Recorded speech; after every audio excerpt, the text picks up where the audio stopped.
హైదరాబాద్ వర్షాన్ని ఎందుకు తట్టుకోలేకపోతుందనే విషయం మీద చర్చ చేస్తున్నాం. ఇప్పుడు Hyderabad metropolitan water board and sewerage board MD Shri NT Krishnababu మనతో ఫోన్ లో మాట్లాడడానికి సిద్ధంగా ఉన్నారు. కృష్ణబాబు గారు నమస్కారం.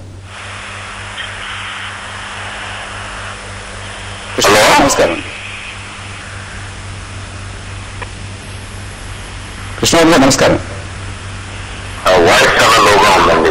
కృష్ణబాబు గారు, ఒక 2 దిక్కులు గట్టిగా వర్షం కురిస్తే హైదరాబాద్ తట్టుకోలేకపోతుంది. రోడ్లన్నీ జలమయం అయిపోతున్నాయి, ట్రాఫిక్ స్తంభించిపోతుంది, ఇళ్లలోకి దుకాణాల్లోకి నీళ్లు వచ్చేస్తున్నాయి. ఇంత పెద్ద సమస్య ఎందుకు వచ్చింది? దీనికి పరిష్కారం లేదా? అంటే లిమిటెడ్ టైంలో మనకి ఎక్కువ వర్షపాతం నమోదైనప్పుడు న్యాచురల్ గా మన క్యారింగ్ కెపాసిటీ నాలాస్ కానివ్వండి, మనకున్న డ్రైనేజ్ సిస్టమ్ కానీ కొన్ని రెస్ట్రిక్షన్స్ ఉన్నాయి. ఓవరాల్ గా మేజర్ సిటీస్ లో, మెగా సిటీస్ లో ఎక్కడ చూసినా సరే ఈ ప్రాబ్లమ్స్ మనం చూసుకోవడం జరుగుతుంది. అది ట్రాఫిక్ పీక్ టైంలో గనక సేమ్ వర్షం ఇలా అంటే లాస్ట్ మనం చూస్తే కనుక 3 hours లో అప్రాక్సిమేట్ గా 125 mm పడింది. సో ఇలాంటి వర్షం పీక్ టైంలో ఈవినింగ్ 6 to 10 ఆ రేంజ్ లో కనుక ఎప్పుడైతే ట్రాఫిక్ బాగా పీక్ గా ఉంటుందో అలాంటి చోట కురిస్తే చాలా డిస్టర్బెన్స్ ట్రాఫిక్ ఉంటుంది. మనం హైదరాబాద్ మనం చూస్తున్నాం నార్మల్ సిచ్యువేషన్ లోనే ట్రాఫిక్ చాలా పెరిగింది. మనకున్న రోడ్ నెట్వర్క్ కానివ్వండి, వెహికల్స్ చాలా ఎక్కువైపోయి ట్రాఫిక్ నిర్వహణ అనేది చాలా క్రిటికల్ గా ఇంప్రూవ్మెంట్ లాస్ట్ 2-3 years లో మనం చూస్తే కనుక అంటే ఇంతకు ముందు మనం around 20 to 25 crores per year ఖర్చు పెట్టేదాన్ని లాస్ట్ 2 years లో మనం చూస్తే అప్రాక్సిమేట్ గా 150 crores per annum మనం ఖర్చు పెడుతున్నాము. బట్ ఏరియా కూడా బాగా ఎక్కువ, ప్లస్ కాలనీస్, కొత్త ఏరియాస్ రావడం ఇవన్నీ కూడా ఒక ఛాలెంజ్. జేఎన్ఎన్యూఆర్ఎం లో కూడా మనకి ఒక 4 మేజర్ నాలాస్ మనం ఆధునీకరించడానికి మనకి ప్రభుత్వం ఆల్రెడీ డబ్బులు 220 crores దాకా ఇచ్చింది. బట్ వీటిలో మనం ఈ నాలాస్ లో మనకి ఏదైతే ఎంక్రోచ్మెంట్స్ బాగా ఓవర్ పీరియడ్ ఆఫ్ టైం వచ్చేసినాయో ఉన్న డిజైన్ కెపాసిటీ మనం చూస్తే కనుక దాంట్లో ఓన్లీ 1/3, 1/4 మాత్రమే మేజర్ నాలాస్ లో ఉంటుంది. సో ఇవన్నీ ఛాలెంజెస్ డెఫినెట్లీ అంటే ఆ డైరెక్షన్ లోనే వీళ్ళందరికీ రీహాబిలిటేషన్ ప్రాపర్ గా క్రియేట్ చేసి వాళ్ళని వేరే చోటుకు తరలించి ఈ వైడన్ చేయడానికి ప్రయత్నం చేస్తున్నాం. డెఫినెట్ గా నెక్స్ట్ 2 years లో ఇవి కనుక మనం అందరూ ఆశించలేదు. కృష్ణబాబు గారు ధన్యవాదాలు. శశిధర్ గారు, నా అనుభవం చెప్తాను మీకు. లండన్ మహానగరంలో ఎప్పుడు వర్షం కురుస్తూనే ఉంటుంది, చాలా ఎక్కువగా వర్షం కురుస్తూ ఉంటుంది. బోరుని వర్షం కురుస్తున్న రోజు బెస్ట్ డ్రెస్ వేసుకుని ఇంట్లో నుంచి బయలుదేరి బయటకు వచ్చి ఒక గొడుగు వేసుకుని బస్ స్టాప్కి వచ్చి బస్ స్టాప్ లో బస్సు ఎక్కి ఫ్రెండ్ ఇంటికి వెళ్ళి ఒక 1.5 గంట 3/4 గంట ప్రయాణం చేసి ఫ్రెండ్ ఇంటికి వెళ్ళి ఇక్కడ బస్ స్టాప్ దిగి మళ్ళీ బస్ స్టాప్ నుంచి ఫ్రెండ్ ఇంటికి వెళ్ళి భోజనం చేసి మళ్ళీ బస్ స్టాప్కి వచ్చి గొడుగు వేసుకుని మన ఇంటికి వచ్చేస్తే ఎక్కడా కూడా ఒక్క బురద నీరు కానీ ఏవి కూడా ఇబ్బంది లేకుండా మీరు ఎలా వెళ్ళిన వాళ్ళు అలా రావచ్చు. మనం ఆ రకమైనటువంటి నగరాన్ని ఏర్పాటు చేసుకోలేమా? ఇది ఓ రకంగా చూడాలంటే ఇది మీ అవగాహన లోపం అంటారు. ఎందుకంటే లండన్ నగరంలో సాలీనా నమోదయ్యేటటువంటి వర్షపాతం 650 నుంచి 700 millimeters ఉంటుంది. మొన్న హైదరాబాద్లో 3 గంటల్లో 125 millimeters వర్షపాతం నమోదైంది. బాంబే నగరంలో జూలై మాసంలోనే 700 millimeters యావరేజ్ రైన్ఫాల్. నేను చెప్పానంటే అంటే అక్కడ 300 కావచ్చు, 700 కావచ్చు. అక్కడ 300 సంసిద్ధి ఉంది, ఇక్కడ 700 సంసిద్ధి ఉండాలి కదా. ఇప్పుడు ఇక్కడ 700 రాదని అనుకున్నామా, కలగన్నామా, అది రాకూడదని అనుకున్నామా? మన అక్కడ 700 వచ్చేటప్పుడు 700 వస్తుంటే వాళ్ళకి ఇబ్బంది ఉంటే అనుకోవచ్చు. కానీ మనకి 700 వస్తుందని తెలుసు, 10 ఏళ్ల క్రితం తెలుసు, 5 ఏళ్ల క్రితం తెలుసు, 3 ఏళ్ల క్రితం తెలుసు, 2 ఏళ్ల క్రితం తెలుసు, ఇప్పుడు కూడా తెలుసు.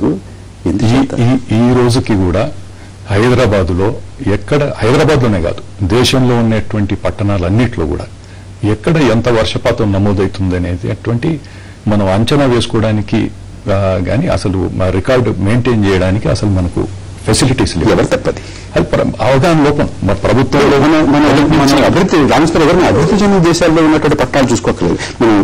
మన దేశం మన తర్వాత స్వాతంత్రం వచ్చినటువంటి నగరాలు, దేశాల్లో ఉన్నటువంటి నగరాలు, కొలంబో గాని, సింగపూర్ గాని, మలేషియా గాని, హాంకాంగ్ గాని, దుబాయ్ గాని, నైరోబీ కానీ లేగోస్ కానీ ఆఫ్రికాలో కానీ ఎక్కడైనా కూడా ఇంత దారుణం ఎక్కడా కనపడలేదు. నగర జీవితం ఇంత దారుణంగా మనకున్నటువంటి దారుణంగా మన దేశంలో మన రాష్ట్రంలో ఉన్నటువంటి ఇంత దారుణంగా హైదరాబాద్ లో కానీ విశాఖపట్నంలో కానీ విజయవాడలో కానీ తిరుపతిలో కానీ వరంగల్లో కానీ ఎక్కడా లేదు. ఇప్పుడు శశిరెడ్డి గారు చెప్పినంత కొంత విభేదించాల్సింది ఇప్పుడు మనకు రెయిన్ఫాల్ ఎంత పడుతుంది అనేది డేటా లేకపోవడం అయింది. మనకు మెటలాజికల్ డిపార్ట్మెంట్ వాళ్ళు ప్రతి ఇయర్ డైలీ బేసిస్ మీద కూడా రెయిన్ఫాల్, వర్షపాతం, హ్యూమిడిటీ అన్ని రికార్డ్ చేస్తూనే ఉంటారు. మనకు ఇప్పుడు కుండపోత వర్షాలు అప్పుడప్పుడు పడితే ఆ టయానికి కానీ ఒక 2 గంటల పాటు ఇబ్బంది ఉండొచ్చు, కానీ 3 సెంటీమీటర్లు 4 సెంటీమీటర్ల వర్షానికి కూడా నగరంలో ట్రాఫిక్ స్తంభిస్తుంది. అంటే ఇప్పుడు మన యావరేజ్ రెయిన్ఫాల్ కి సరిపడా సంసిద్ధత కూడా నగరానికి లేదు. అది ప్రధాన అది నేను మనకు రెయిన్ఫాల్ రికార్డ్ చేసే దాంట్లో ఈరోజు హైదరాబాద్ పట్టణం విస్తీర్ణం చూసుకుంటే 675 చదరపు కిలోమీటర్లు. నగరం అంతా పొడిగా ఉండి నర్సాపూర్లో వర్షపాతం బాగా కుంభవృష్టిగా వర్షం పడితే హైదరాబాద్లో హుస్సేన్ సాగర్ నిండిపోయి ఆ పారివాహిక ప్రాంతాల్లో బాగా వరదలు వచ్చేటువంటి అవకాశాలు ఉంటాయి. కనుక మనకు నేను చెప్పేది ఈరోజు 4 చదరపు కిలోమీటర్లు ఒక రెయిన్ఫాల్ గేజ్ ఉండాలనేది అంతర్జాతీయ ప్రమాణం. అది ఆ పరిస్థితి దేశంలో ఎక్కడా లేదు. అది హైదరాబాద్లో ఒక 150 అలాంటి రెయిన్ఫాల్ గేజెస్ పెట్టాలనేటువంటి దానిపైన జిహెచ్ఎంసీ వారిని ఒప్పించడం జరిగింది. హైదరాబాద్ పట్టణంలో మనం ఫోర్కాస్టింగ్ కూడా, అంటే నేను నిపుణులు చెప్పినటువంటి వాటితో పూర్తిగా ఏకీభవిస్తున్నాను. ఎంక్రోచ్మెంట్స్ పెరిగిపోయినాయి, మనం దాన్ని కంట్రోల్ చేయలేకపోతున్నాం. రాజకీయంగా అన్ని పార్టీల వారిని కూర్చోబెట్టి నేను ముఖ్యమంత్రి గారికి కూడా సూచన చేశాను, అన్ని పార్టీల వారిని కూర్చోబెట్టాలి. మనం రోడ్ వైడనింగ్ కి ఏ విధంగా ఏకాభిప్రాయం తీసుకురాగలిగినాము. ఇనీషియల్ గా రోడ్ వైడనింగ్ లో కూడా చాలా రెసిస్టెన్స్ వచ్చేది, కానీ క్రమేణా ఇది మనకు అవసరం అనేటువంటి దాంట్లో స్టామ్ వాటర్ డ్రైనేజ్ వ్యవస్థ వచ్చేసరికి ఇక్కడ రాజకీయ సంకల్పం బలహీనంగా ఉంది. ఇది అవగాహన లోపం, ప్రెషర్, పొలిటికల్ ప్రెషర్, ఏదైనా ఎంక్రోచ్మెంట్స్ తీయాలనేసరికి ఎవరో ఒకటి అడ్డం రావడం. ఒక ఏకాభిప్రాయాన్ని సాధించాలి, అందరినీ కూర్చోబెట్టి, ప్రజాప్రతినిధులు కూర్చోబెట్టండి, రాజకీయ పార్టీలందరినీ కూర్చోబెట్టండి, ఇది మనకు అవసరం. ఖచ్చితంగా ఈ నాలాలో ఉండేటువంటి ఎంక్రోచ్మెంట్స్ మనం తీయాల్సినటువంటి అవసరం ఉంటుంది. వాటిని రీహాబిలిటేట్ చేయడానికి జేఎన్ఎన్యూఆర్ఎం కింద నిధులు, అహ్మదాబాద్ లో నేను పర్యటించినప్పుడు అక్కడ నాలాలో ఉండేటువంటి ఎంక్రోచ్మెంట్ చేయడానికి ప్రత్యేకంగా జేఎన్ఎన్యూఆర్ఎం నిధులతో ఇళ్ల నిర్మాణం చేసి వాళ్ళకి ఆల్టర్నేటివ్ హౌసింగ్ ఇవ్వడం జరిగింది. ఆ రకంగా ఒక వార్ ఫుటింగ్ లో మనం చేయాల్సినటువంటి అవసరం ఉంది. మనం కేవలం ప్రజల్లో అవగాహన లేదు, ప్రభుత్వ నిర్వహణలో ఉండేటువంటి వారు కూడా సరైనటువంటి అవగాహన లేదు, ప్లానింగ్ ఇవన్నీ కూడా నిపుణులు చెప్పినటువంటి వారితో అన్నిటిలో ఏకీభవిస్తారు గారు. అంటే ప్రజలలో ఉన్నటువంటి అవగాహన అని అంటున్నారు కాబట్టి ఇన్నాళ్లుగా, అంటే ఫోరం ఫర్ బెటర్ హైదరాబాద్ అనో లేకపోతే హైదరాబాద్ నగరాన్ని మరింత బాగా చేసుకుందాం అనేటువంటి ఒక ప్రజా సంఘాలు చాలా చైతన్యవంతంగానే రామచంద్ర గారు వీళ్ళంతా వారు ఏం చేస్తున్నారు, ప్రజల్లో ఉన్నటువంటి అవగాహన ఏమిటి, వారు చేస్తున్నటువంటి కార్యాచరణ ఏమిటి అనే విషయాల మీద ఒక చిన్న విరామం తర్వాత మనం చర్చలో పెడదాం.